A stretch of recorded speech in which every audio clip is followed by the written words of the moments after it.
Bonjour à tous.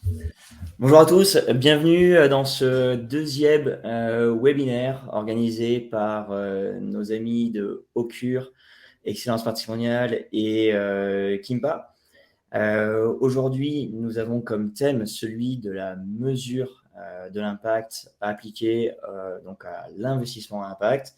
Maria Palacio est avec nous au bureau de Madrid de Kimpa. Et moi, je suis Vincent Piche, un des 3 cofondateurs de Kimpa.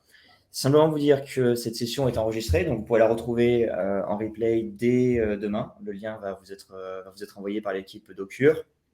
Et également vous dire que nous, on est super excités de pouvoir animer cette session aujourd'hui face à une audience très éclectique qui réunit autour de cette session des entrepreneurs, qui réunit des confrères du monde de l'investissement, du financement, de la transaction.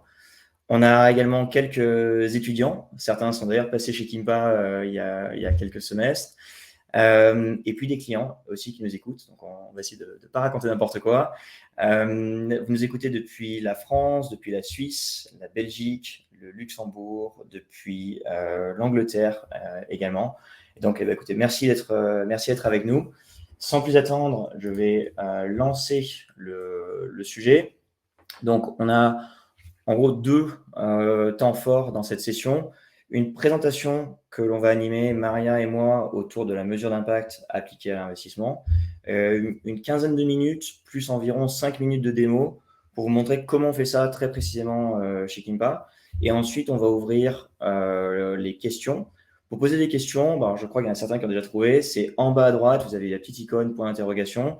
Vous pouvez les poser, nous on les voit, vous malheureusement vous ne les voyez pas, donc comptez sur nous pour choisir les questions qui nous semblent les plus connectées au sujet. Et puis on s'engage en tout cas à faire un follow-up avec toutes les questions posées individuellement et y répondre autour des prochaines heures, prochains jours. Voilà, donc là aujourd'hui on va parler d'investissement à impact. Peut-être simplement 2-3 mots de contexte pour être sûr qu'on parle bien de la même chose. Et souvent, on l'oublie chez Kimba parce que ça fait 3 ans qu'on fait ça au quotidien. Mais pour remettre un peu de contexte, le point de départ est de réaliser qu'il y a un certain nombre de défis sociaux, environnementaux qui, à l'échelle de la planète, sont tous interconnectés. Quand on parle de changement climatique, de perte de biodiversité, d'appauvrissement des sols, accroissement des inégalités, de migration des peuples, d'enjeux sociétaux. En fait, tous ces enjeux sont connectés. Ça fait un petit peu peur parce qu'on est face à une tâche qui est immense. La bonne nouvelle, c'est que chaque jour, de nouveaux secteurs, de nouveaux entrepreneurs apportent des solutions. Et donc, ce qui nous anime chez Kimpa, c'est de financer ces solutions. Ça s'appelle l'impact investing, terme qui est apparu en 2007 aux États-Unis, qui depuis s'est largement répandu. D'autant plus qu'aujourd'hui, il est totalement possible de concilier impact environnemental, impact social, donc vraiment contribuer à résoudre des problèmes avec performance économique de premier plan. Le défi dans tout ça, c'est d'être entouré d'un partenaire opérationnel qui est spécialisé dans le sujet. On a beaucoup qui sont avec nous sur le call aujourd'hui, nos confrères de sociétés de gestion qui font ça de manière admirable, d'autres conseils également financiers. Nous, on fait ça depuis 3 ans chez Kimpa, et ce qui joue parmi nos forces, c'est finalement un accès à un deal flow, c'est-à-dire des opportunités d'investissement qui sont extrêmement qualifiées et à impact, leur capacité à les instruire, donc à vérifier quelles sont les bonnes opportunités d'investissement, et ensuite réaliser et exécuter cette transaction. Donc, cette transaction, on en a fait 33 depuis que Kimpa a été lancé. Un point également, c'est qu'on est société à mission depuis plus de 2 ans, et dans ce sens, parmi les missions qu'on a intégrées dans nos statuts, il y a le fait de contribuer à déployer du capital vers l'impact, du capital de nos clients, mais également de contribuer à l'écosystème, et c'est précisément ce qu'on fait aujourd'hui en partageant en open source de manière totalement transparente comment on exécute tout ça chez Kimpa avec un vrai zoom vers la mesure d'impact. On parlait de déployer le capital, c'est pas uniquement le capital financier, il y a également le capital humain, les talents qu'on trouve autour des familles qui constituent nos clients, des entreprises qui constituent nos clients, ainsi que leur nom, leur capital réputationnel. Donc, ce sont aujourd'hui quelques exemples de clients que l'on sert. Je vais terminer cette introduction en clarifiant encore une fois le fait qu'on parle d'investissement à impact qui va bien plus loin que simplement la finance, je dirais, responsable, ou lorsqu'on parle de critères ESG, là on va vers l'impact qui consiste d'abord à identifier les problèmes que l'on souhaite résoudre et en ce sens contribuer aux solutions de ces problèmes. Quel rôle joue la mesure d'impact là-dedans? En fait, on va voir qu'elle permet de documenter toute cette démarche que réalisent les entreprises, start-up, scale-up, ou les groupements d'entreprises qui sont par exemple mutualisés dans des fonds pour délivrer cet impact environnemental et cet impact social, et qu'on voit nous finalement comme un énorme vecteur de création de valeur. Et c'est pour ça qu'il est important de le documenter. C'est pour ça que c'est le troisième pilier d'investissement à impact et celui qui est un des plus challenging, vous allez voir, face à la complexité auquel on est confronté. Voilà, ça c'est pour mon intro. Maria, quand on parle de complexité, de challenge, de création de valeur, the floor is yours. Merci Vincent pour cette intro. Donc oui, effectivement, aujourd'hui, on va partager avec vous d'abord les meilleures pratiques pour mesurer l'impact à l'échelle d'un portefeuille. Et en deuxième temps, on va vous montrer l'approche qu'on a prise chez Kimpa pour mesurer l'impact d'un portefeuille diversifié. Donc, il y a une notion qui est super importante dans l'impact investing, c'est qu'il y a 3 piliers fondamentaux pour la mesure d'impact. Le premier, c'est l'intentionnalité, le deuxième, c'est l'additionnalité et le troisième, c'est la mesurabilité. Donc, quand on parle d'intentionnalité, c'est très important de définir ce qui est la thèse d'investissement. Quand on fait une thèse d'investissement, il faut bien faire attention on dit ce qu'on veut dans chaque classe d'actifs. Donc, si on parle d'énergie renouvelable, dire à quoi on s'attend, quel est l'impact qu'on veut cibler, et comme ça, avec le private equity, les actifs cotés.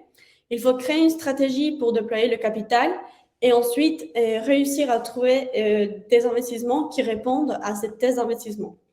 On dit que l'intentionnalité est la pierre angulaire pour tout ce qu'on va faire ensuite, parce que c'est définir les objectifs et ça va nous aider ensuite à créer un plan actionnable des objectifs. Donc, le deuxième objectif, c'est l'additionnalité. C'est élaborer un plan réalisable et savoir qu'est-ce qu'on veut faire et comment on va le faire. Quelle est la problématique à laquelle on veut résoudre, et quelle est la mesure qu'on va prendre en compte et quels sont les risques qu'on peut avoir si l'impact n'est pas réalisé. Donc, ce plan doit inclure la valeur ajoutée de l'investisseur, qui comprend également, au-delà du capital financier, que ce que l'investisseur il est prêt à donner. Donc, est-ce que c'est du networking, il veut partager ses connaissances ou autre. Et c'est important aussi de dire, est-ce qu'il est prêt à être flexible sur le couple risque-rendement. Et troisièmement, s'il est intéressé dans l'investissement des marchés sous-capitalisés. Si vous êtes intéressé par ça, on vous recommande de lire le Blue Book qui est disponible sur notre site internet, parce qu'aujourd'hui, on va se focaliser sur le troisième pilier qui est la mesure de l'impact. Donc, pour la mesure de l'impact, c'est super important de s'appuyer sur le meilleur cadre et convention, et il faut prouver l'impact positif et limiter l'impact négatif créé, et se focaliser sur la mesure, donc que ce soit des indicateurs clés quantifiables. Donc, c'est pour ça qu'on a fait un livre blanc sur la mesure d'impact, et il sera envoyé juste après le webinaire. Pour la mesure d'impact, c'est super important d'utiliser des initiatives publiques et des certifications privées les plus reconnues. Il y a des leaders par classe d'actifs, et donc il faut se reposer sur la recherche et les papers qu'ils ont publiés. Il faut prendre en compte les indicateurs clés pertinents que ces leaders ont pris en compte, et ensuite les suivre à travers le temps pour quantifier l'évolution et voir comment l'impact progresse dans le temps. Donc, pour ce faire, on vous recommande d'utiliser des cadres les plus reconnus. Donc, le premier, c'est l'Impact Frontiers. Ils offrent un cadre pour classer les investissements en termes de leur contribution.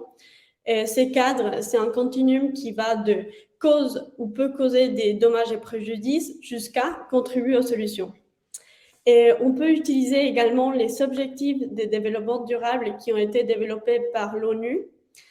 Et ces 17 objectifs sociaux et environnementaux, mais certains d'entre eux ne sont pas liés à l'investissement. Et c'est pour ça que le GIN, c'est le Global Impact Investment Network, a créé les IRIS Metrics. Les IRIS Metrics, c'est Impact Reporting and Investment Standards. Et donc, c'est plus de 700 métriques qui aident aux investissements directs, aux entrepreneurs, mesurer l'impact de l'entreprise avec des métriques qui se lient au business. Donc, par exemple, on va voir comment on peut mesurer tout ça. Et le challenge, souvent, c'est comment recueillir les données, comment collecter des données fiables. Donc, pour le private equity, on utilise souvent les IRIS Metrics. C'est une bonne recommandation d'une manière globale d'aider aux entrepreneurs à suivre l'impact avec les IRIS Metrics. Les IRIS Metrics sont liés aux 17 objectifs de développement durable. Donc, c'est pour ça que c'est facile aussi de trouver les IRIS Metrics si c'est lié aux ODD. Ils doivent être, on doit expliquer aux entrepreneurs comment ça marche et leur expliquer comment aussi est-ce qu'ils doivent envoyer les données et les demander de manière régulière. Pour les fonds, c'est plus en manière de challenger les gérants et voir dans quelle mesure est-ce qu'ils collectent les données, est-ce qu'ils prouvent que l'impact répond aux objectifs qu'ils se sont fixés au début. Et sur le côté, c'est un peu plus compliqué et donc souvent, on doit avoir recours aux informations des fournisseurs de données. Donc voilà, c'est souvent payant, mais il y a des fournisseurs de données assez pertinents.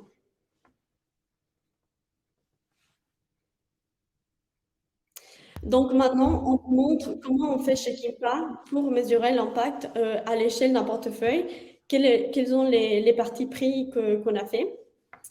Et donc, il y a 3 étapes importantes que nous faisons pour consolider le score au niveau d'un portefeuille. Simplement vous indiquer à tous que dans la démo, dans quelques minutes, on vous montrera très concrètement comment ça s'orchestre dans le cadre d'un portefeuille fictif de nos clients. Super. Donc, la première étape, c'est donner un score de 0 à 100 à chaque actif dans le portefeuille. Donc, en fonction des leaders, etc., on donne un score de 0 à 100 à chaque sous-jacent. Ensuite, on analyse la contribution réelle dans les personnes et la planète de l'investissement en fonction des 3 piliers de l'impact investing pour finaliser avec une consolidation simple de chaque actif dans le portefeuille. Pour la note de 0 à 100, on utilise les leaders dans le marché. Donc, par classe active, il y a des référentiels reconnus qu'on utilise pour classifier l'investissement par rapport aux autres. Il y a des rankings, il y a des ratings. Et donc, on utilise cette information pour savoir des 0 à 100 quel est le score de cet actif dans l'écosystème. Il y a des fournisseurs de données payants, il y a des open source, donc voilà. La deuxième partie, c'est la pondération par les 3 piliers de l'investissement. Donc, nous avons l'intentionnalité, l'additionnalité, la mesurabilité. On a choisi de pondérer de manière arbitraire un tiers chacun afin de déterminer quel est le score maximal qu'on peut attendre avec chaque classe d'actifs. Donc, à manière d'expliquer ça d'une manière un peu plus simple, prenons l'exemple d'un investissement private equity. Dans le private equity, on peut faire une thèse d'investissement très claire avec des objectifs de développement durable. On peut déployer une stratégie et trouver des investissements qui répondent à cette solution. Et en termes d'additionnalité, on a à la fois une grosse additionnalité de la part de l'entrepreneur dans le monde. Donc, c'est souvent des opérations compliquées et soit des hardware, des software qui ont un fort impact dans les personnes et la planète. Et d'un autre côté, en tant qu'investisseur, on peut avoir un fort impact en donnant des conseils à l'investisseur, en l'aidant à mesurer l'impact, On peut aussi aller investir dans des marchés sous-capitalisés, que ce soit d'un point de vue géographique, investir en Afrique ou en Amérique latine, ou que ce soit un secteur d'activité qui est moins capitalisé que d'autres. Et d'un point de vue de mesurabilité, on peut également aider les entrepreneurs à suivre des iris metrics, demander de manière régulière des informations et on peut auditer les informations partagées. En revanche, quand on parle des actifs cotés, on a moins d'additionnalité parce que par définition, c'est déjà des actifs cotés. Donc, on ne peut pas investir dans des marchés sous-capitalisés. En termes d'intentionnalité, c'est aussi moindre et la mesurabilité, elle est moins forte également. Donc voilà, on n'en parle même pas des cash où l'intentionnalité est encore plus difficile et l'additionnalité également. Donc, à la fin, on agrège tous les scores qu'on a donnés aux actifs, on pondère par le poids, la part de l'investissement dans le portefeuille et on agrège tout ça de manière synthétique pour donner un score final au portefeuille.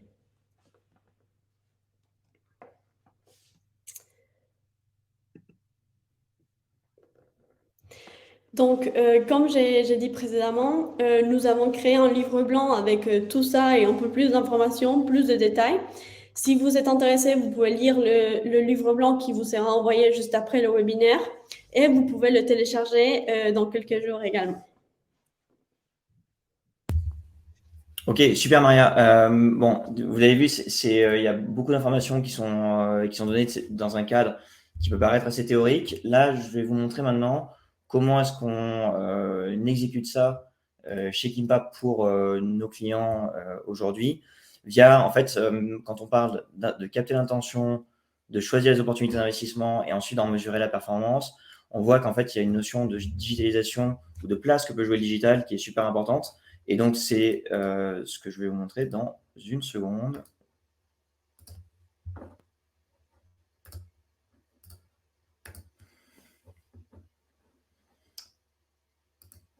Voilà, donc ça, c'est notre site web, kimpa.co. Et lorsque vous êtes client chez nous, vous avez votre accès client qui est en haut à droite, qui vous renvoie vers notre application web et qui s'appelle en fait le portefeuille augmenté. C'est une barre qu'on a déposée. En fait, c'est le portefeuille que l'on possède à l'échelle d'un particulier, d'une famille, voire même d'une entreprise, augmenter des composantes extra-financières qui y sont associées.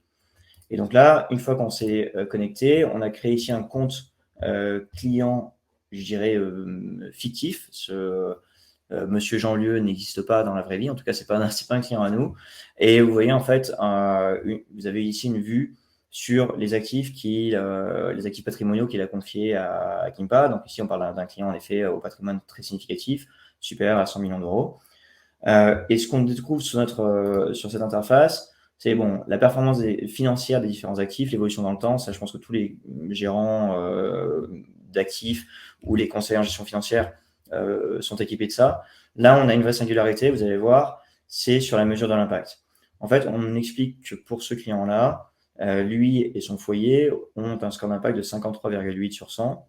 Et ici, on décrit, un peu en écho avec ce que vous présentez Maria il y a quelques minutes, comment est-ce que les différents actifs de son portefeuille contribuent à cette note de 53,8. Donc, naturellement encore, les investissements directs que lui et sa famille ont pu faire ont une contribution qui est forte, en effet, en termes de matérialiser l'intention qu'ils pouvaient avoir, dans leur théorie du changement qu'ils pouvaient avoir, leur contribution derrière, alors que par contraste, les fonds cotés sont beaucoup plus faibles et le cash équivalent est très très faible. Donc ça, on voit en fait la contribution de chacune des grandes masses. Et ensuite, on voit les objectifs de développement durable auxquels les investissements de ce client contribuent. Donc là, ici, l'objectif de développement durable 12 autour de l'économie circulaire, santé, bien-être et réduction de la faim dans le monde. On se rend compte également que plus de 40% du patrimoine contribue à d'autres objectifs de développement durable et un petit tiers ne contribue pas aux ODD. On voit également que parmi tous ces actifs, ici, c'est le portefeuille d'un client qui est quand même extrêmement engagé, puisque plus d'un tiers est contributif aux solutions. C'est-à-dire qu'en fait, il y a vraiment une grosse partie de ces actifs qui tentent de résoudre des problèmes liés aux objectifs de développement durable. Et il y a encore une fraction ici qui peut causer des dommages. Et donc, plus on avance dans le temps avec ce client, plus cette petite bulle rouge a tendance à se réduire. Ce qui est intéressant aussi, et puis on voit les investissements dans le temps. Ce qui est intéressant aussi, c'est de voir comment est-ce que l'intention a été captée pour ce client. Et donc ça, en fait, dans l'onboarding digitalisé, vous retrouvez les questionnaires assez classiques des conseillers en investissement financier. Là où il y a une chose qui est très nouvelle chez nous, c'est le questionnaire d'impact, où ici, le client peut saisir le fait qu'il est intéressé par l'objectif de développement durable numéro 12, très spécifiquement par l'économie circulaire et la santé environnementale, un peu moins par l'efficience des ressources. Il est également intéressé par les sujets énergétiques, avec par exemple l'accès à l'énergie propre, des enjeux de transition de l'énergie fossile vers une énergie décarbonée et l'efficacité énergétique ici. Donc ça, c'est la plateforme qui permet de capter l'intention. Ensuite, on a vu tout à l'heure la plateforme qui permet de montrer de manière agrégée comment ces intentions sont matérialisées dans le portefeuille. Et ensuite, vous avez le détail de la liste des actifs. Et la liste des actifs, donc on retrouve tous les fonds, les actifs cotés, l'immobilier, le cash. Et ici, on a fait un zoom sur les deals directs en private equity, avec quelques sociétés dans lesquelles le client a investi. Les montants sont fictifs, mais les sociétés existent bel et bien.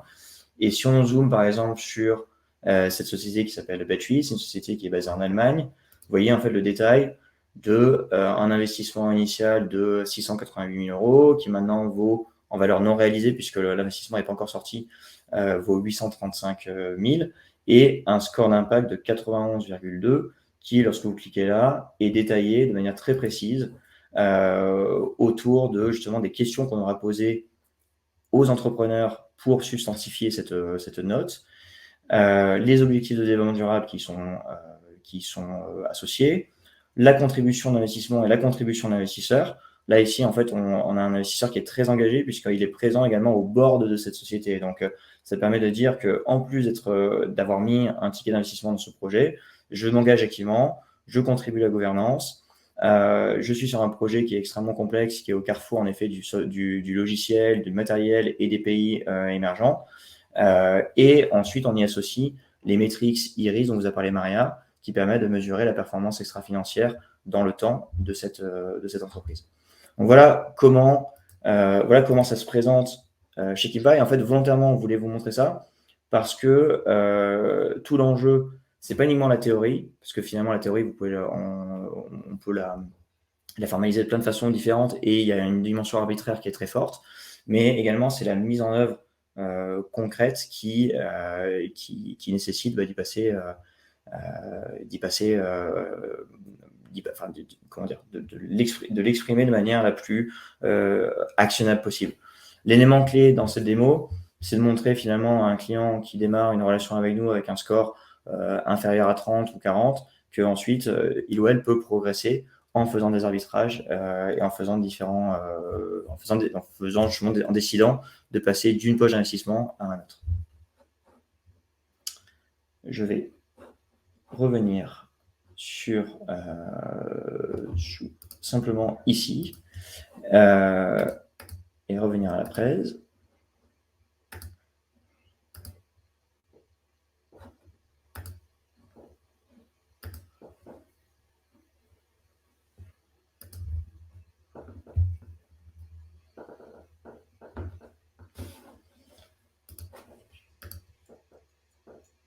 Voilà, on arrive, bon, on a parfaitement tenu le timing, je vous ai annoncé 20 minutes, on est à 24, donc on est pas loin. À la fin de la présentation qui est, comme vous l'avez vu, assez peu interactive. Dans les points on va prendre les questions dans une minute. Dans les points importants à suivre, c'est vous vous rendez compte qu'il y a beaucoup d'infos. Il y a des éléments qui sont plus ou moins arbitraires dans la méthode qu'on a choisie. Mais on s'est rendu compte que ça fait 3 ans qu'on l'utilise et qu'elle fonctionne plutôt bien. Et vous retrouverez tous les détails, encore une fois, dans ce papier qu'on va publier le 18 mai, après-demain, mais qui vous sera envoyé en avant-première, a priori, dès cet après-midi. Ou demain au plus tard. Donc n'hésitez pas à vous y référer. Et ensuite, aussi bien Maria que moi sommes à votre disposition pour répondre à toutes les questions que vous auriez à la suite. Là, dans les questions qui ont été posées dans le chat, J'en ai quelques-unes. Alors, merci Thibaut et Dany pour vos contributions. J'imagine qu'il y en aura d'autres derrière. Là, je les prends un petit peu dans le désordre. On a une question sur comment lier la mesure de l'impact à l'action concrète. Ou alors, dit autrement, comment réconcilier les données et les réalisations. Ici, je vais vous prendre un exemple, Dany, sur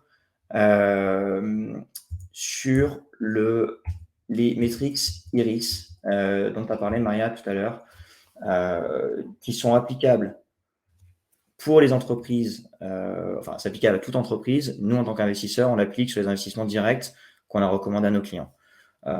Pourquoi? Parce que ça demande un certain effort au niveau pour les entrepreneurs pour choisir ces métriques.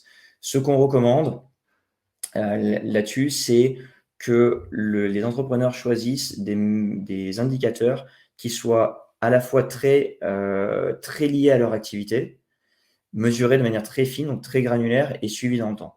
Qu'est-ce que ça veut dire concrètement? Si je reprends l'exemple de cette société dont on parlait tout à l'heure, Batteries, qui récupère des batteries de véhicules électriques pour les repackager comme des solutions de stockage d'électricité statique qui peuvent être couplées par exemple à du photovoltaïque et qui viendraient en ce sens remplacer les groupes électrogènes, notamment dans les pays émergents. Vous avez là-dessus la réalisation, c'est de récupérer les batteries, de les démonter, mais de les démonter simplement, de récupérer uniquement les meilleures et de les repackager. Ça, c'est l'action. Quelles sont les métriques qu'on pourrait mettre derrière? Si vous allez voir le catalogue IRIS+, il y a plus de 700 métriques qui sont classées par objectif de développement durable. Vous avez un objectif autour de l'économie circulaire, ODD numéro 12. Et donc là-dessus, vous avez un métrique qui est quelle est la quantité de matière qui, par une filière, est considérée comme un déchet, mais qui, pour vous, est considérée comme une matière première. Cette quantité de matière, c'est l'intrant de cette société qui s'appelle Batteries. C'est suivi par la supply chain, c'est suivi dans les ERP de cette société, et donc c'est directement lié au business. Ces batteries sont repackagées et sont vendues comme des modules. Ce qu'on vend, c'est une alternative au groupe électrogène. Donc ça, pareil, c'est lié directement au chiffre d'affaires et à la réalisation de l'entreprise. Ce qui est moins évident, pour terminer sur votre question, Dany, c'est derrière, là on mesure l'output de l'entreprise. Ce qui est moins évident, c'est de mesurer l'impact sur les utilisateurs. Et dans ce cas très précis, en fait, quand vous remplacez un groupe électrogène par une source électrique propre dans un pays émergent, enfin, dans des communautés rurales ou éloignées du réseau, ça vous permet d'alimenter de la lumière la nuit. Donc, c'est un impact sur l'éducation, parce que ça permet aux enfants et aux adultes de lire. C'est un enjeu sur la sécurité. Ça permet de faire fonctionner des frigos, donc avec des impacts sur la nutrition et sur la santé pour conserver des vaccins, etc., etc. Cet impact réel, infini, qui est le bout de la chaîne, celui-là est plus difficile et celui-là est plus contestable. Par contre, le lien entre réalisation et output de la société, là, pour le coup, il est très direct. Et ce qu'on recommande à la société dans laquelle nos clients ont investi, c'est d'avoir des métriques qui sont très fins, très granulaires, qui soient suivies dans le temps et qui permettent à terme d'être audités, soit par des auditeurs, soit par la communauté si ces données sont données en public. Ok, je continue dans les questions. Alors Thibaut, merci beaucoup, vous avez posé plein de questions. Je ne suis pas sûr de pouvoir répondre à toutes.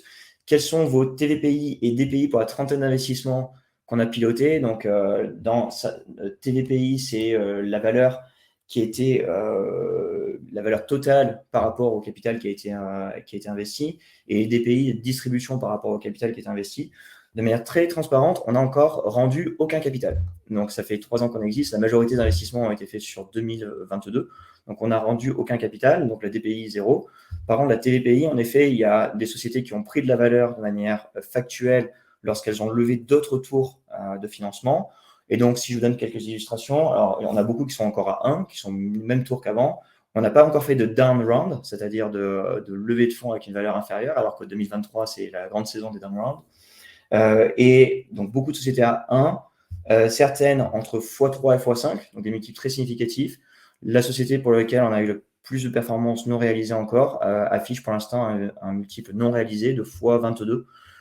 Donc, celle-là, on a hâte qu'elle sorte, mais pour l'instant, elle est encore virtuelle. L'investissement à impact peut-il être compatible avec des opérations de capital d'investissement majoritaire?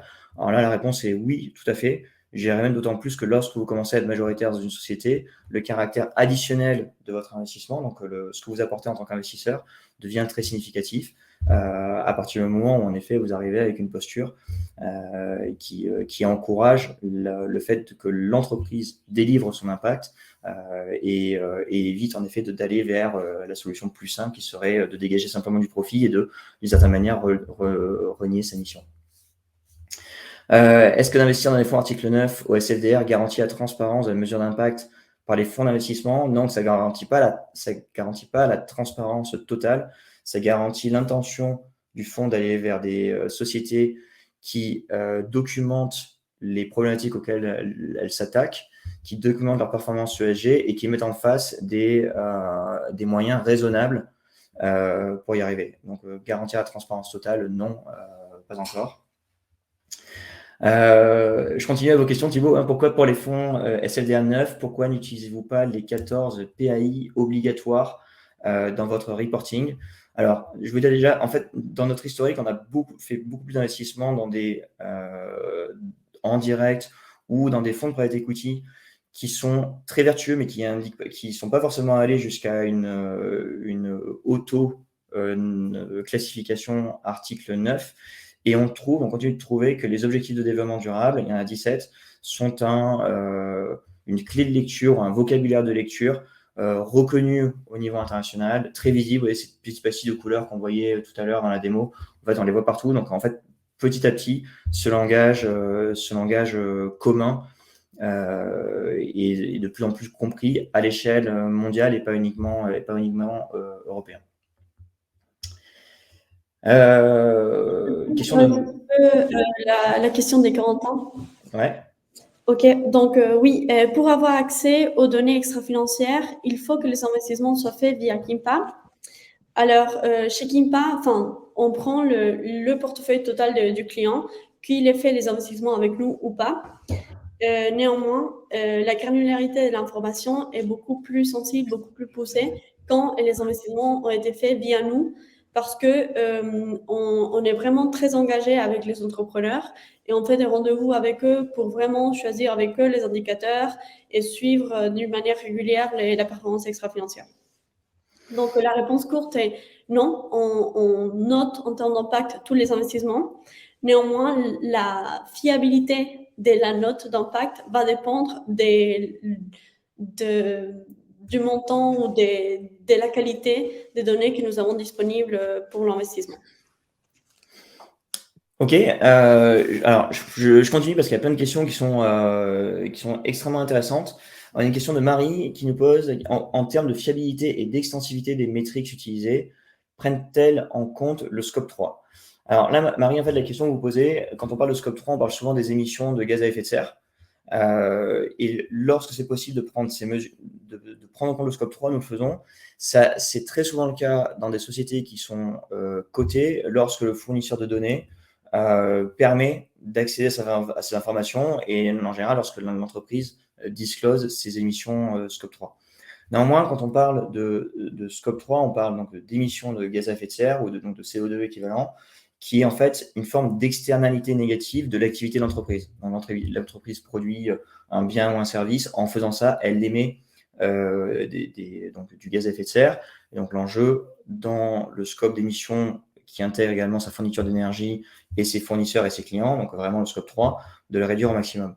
Néanmoins, quand on parle d'impact investing, ce qu'on va essayer de regarder, c'est en quoi est-ce que cette société, en délivrant ce produit ou ce service, elle répond à un problème qui est souvent pas lié à celui des émissions, qui peut être un autre problème environnemental, un autre problème social, un problème lié à, un enjeu lié à l'économie circulaire. Donc c'est bien de bien dissocier. C'est pour ça qu'on en a parlé en introduction, de dire quand on fait de l'impact investing, on trouve des problèmes et on essaie de les résoudre. Et voilà comment on le mesure. Par rapport à simplement la mesure du risque ESG ou de la performance ESG qui, elle, vient prendre en compte les externalités, c'est-à-dire comment est-ce que l'entreprise exécute ses opérations. Quand on va d'ailleurs au point de, vu que les entreprises vont résoudre des problèmes, je réponds à votre question, Thibaut, qui arrive tout le temps, qui est comment se convaincre que l'impact investing en private equity pourra générer des rendements financiers moyens de marché, c'est-à-dire autour de 12% de TRI en France ou 14% aux États-Unis. En fait, là-dessus, je pourrais vous référer à certaines littératures sur le sujet. Le point de départ, et c'est une conviction que partagent les investisseurs à impact, c'est de se dire, vu qu'on s'attaque à un problème qui est réel, il y a un marché. Vu qu'on s'attaque à un problème qui est réel, les produits ou les services qui vont répondre à ces enjeux vont être plébiscités par les consommateurs et ces sociétés vont attirer des talents. Donc finalement, l'impact investing, le pari, c'est que dans 10 ou 15 ans, on n'en parlera plus. En fait, ce sera l'économie normale, ce sera l'économie réelle, tout simplement, et qui ne devrait pas être nécessairement inférieure aux performances des fonds de private equity. Performance des fonds de private equity qui a, sur les 5 à 10 dernières années, a été largement drivé par la tech, avec des modèles économiques très immatériels, aux coûts marginaux très réduits, qui sont finalement, eux, plutôt l'exception par rapport à l'économie réelle vers laquelle on se dirige avec l'investissement à impact. Attendez, il y a encore d'autres questions? Je peux prendre, si tu veux, celle de Leïla. Les deux dernières, vas-y, Marie.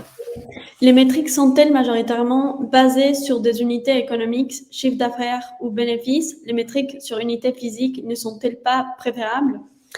Alors, très bonne question. Et il y a plusieurs manières de répondre ça, mais nous, quand on commence avec une entreprise qui n'a pas beaucoup de maturité, donc qui peuvent avoir des fois 1 an, voire 6 mois, ou enfin encore moins, et cela devient très compliqué de mesurer l'impact pour eux. Et en plus, c'est compliqué dans le sens où ils n'ont pas beaucoup de ressources pour mesurer l'impact.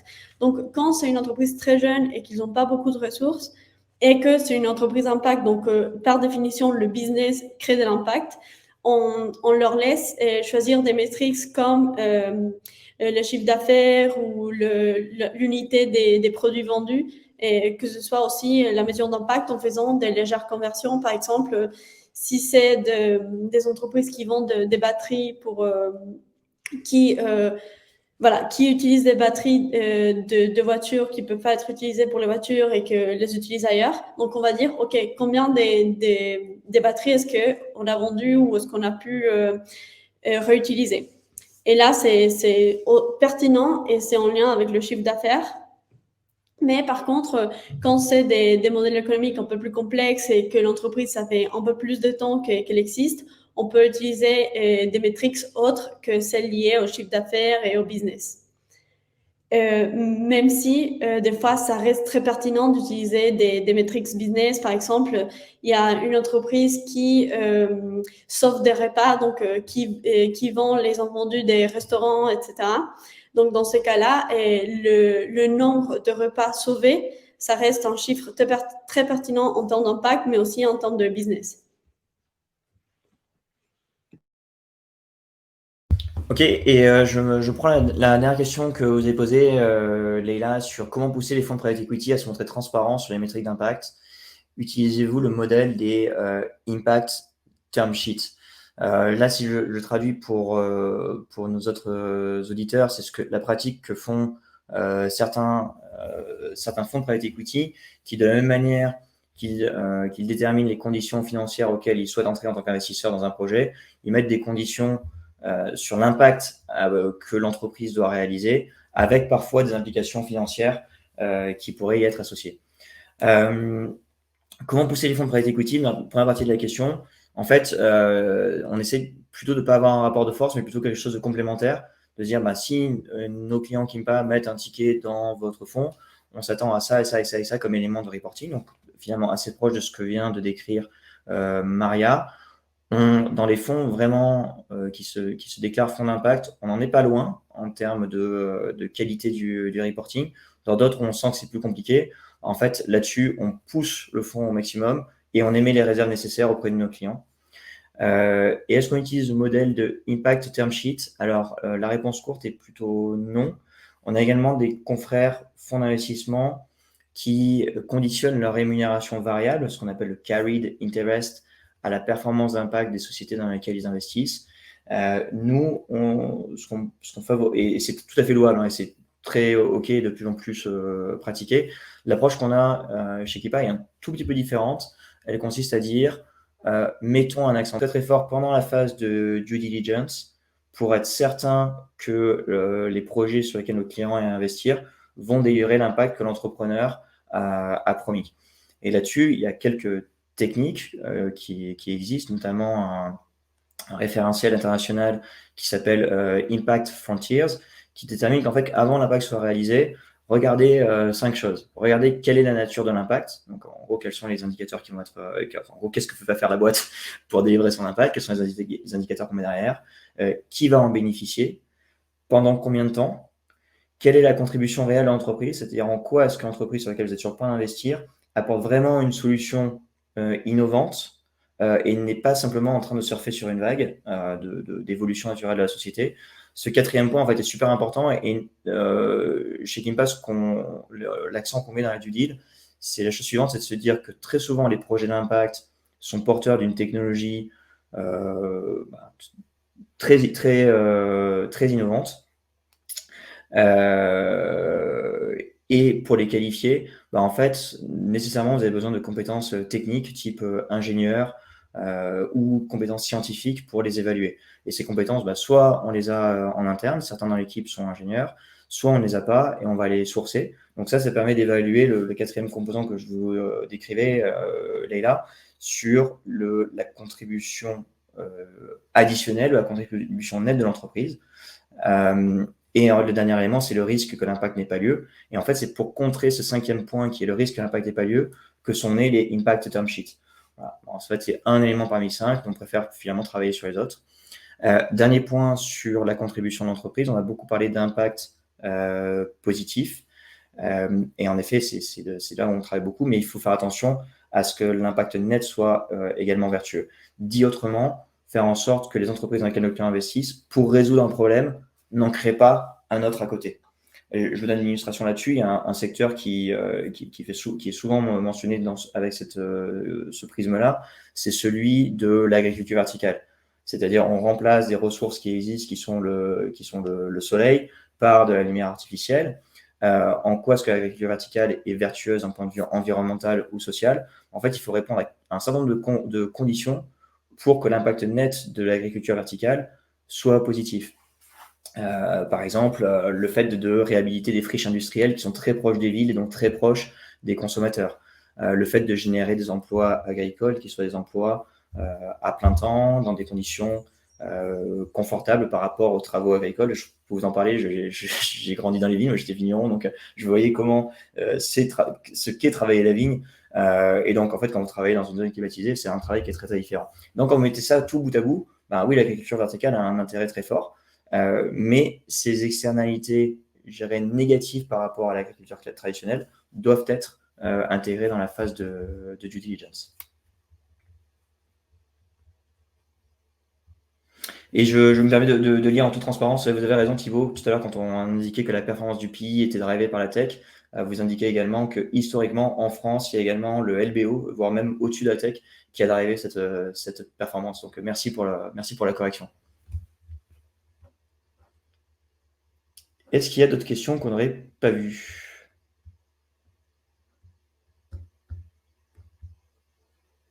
Je crois que c'est à peu près tout.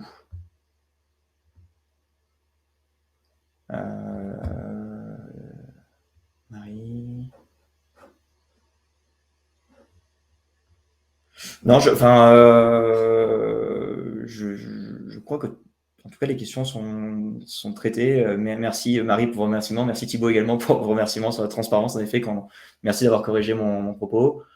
Vous avez un point, Leïla, sur des produits assurantiels. En fait, là-dessus, sur les produits assurantiels ou les fonds euros, etc., là, l'impact, on arrive à le mesurer uniquement si un fournisseur de données peut nous fournir ces informations.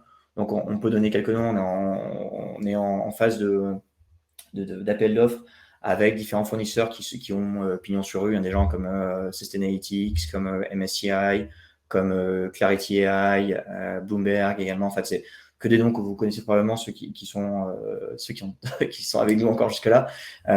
Si l'information est là, on la prend en compte. Si jamais elle n'est pas là, elle n'est pas disponible. Par défaut, on l'exclut du calcul pour être sûr de ne pas le biaiser ou de ne pas faire de points trop arbitraires.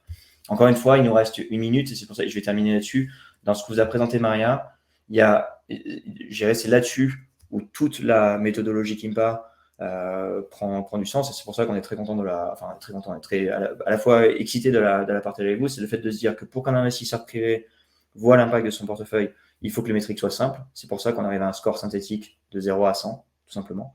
Que pour arriver à ce score, il faut, on ne réinvente pas la roue, on se base sur les référentiels existants, gratuits ou payants, mais qui se positionnent vraiment comme leader ou leader d'opinion ou simplement influent sur le secteur. Et ensuite, on a un parti pris très fort et arbitraire, mais celui-ci, on y croit beaucoup, et je vous renverrai au livre blanc qui détaille cette slide avec beaucoup plus d'informations sur pourquoi est-ce que le private equity ou les actifs réels sont plus contributifs à l'impact que les actifs cotés ou votre compte bancaire.